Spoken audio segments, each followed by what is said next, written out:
L'EPA forme donc, comme on l'a dit, le personnel des pouvoirs locaux, donc communes, CPAS, intercommunales et provinciales bien sûr. Donc nous allons sur le terrain régulièrement prendre un petit peu le pouls en matière de compétences cardinales et où l'EPA peut apporter vraiment un soutien en termes de formation.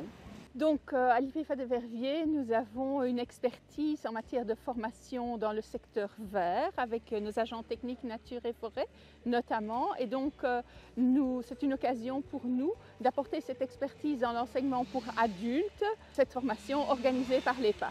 Donc il est important pour nous de trouver des partenaires pour nous soutenir dans l'organisation de ces formations.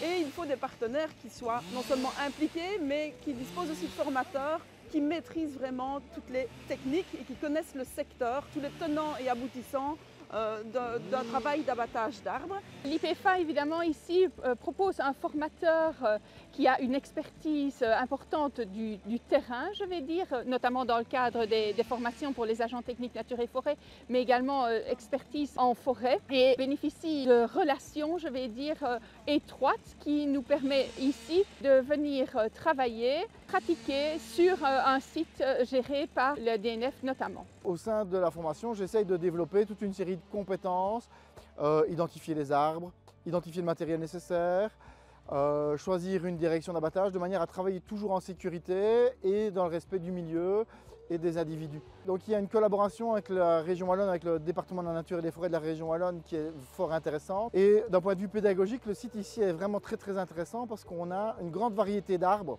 que ce soit au niveau des espèces, au niveau des diamètres, au niveau des tailles et au niveau de la difficulté des arbres à abattre ou sur lesquels travailler. On n'abat pas tous les arbres comme on veut.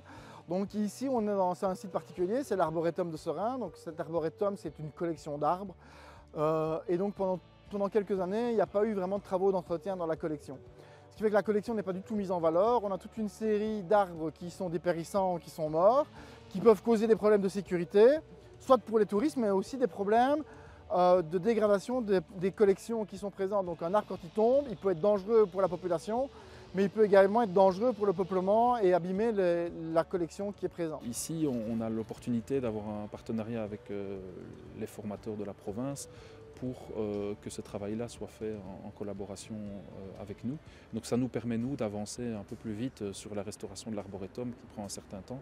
Et en plus, on forme des agents avec lesquels on pourrait travailler aussi, puisqu'on travaille très régulièrement avec les communes ou avec d'autres instances publiques.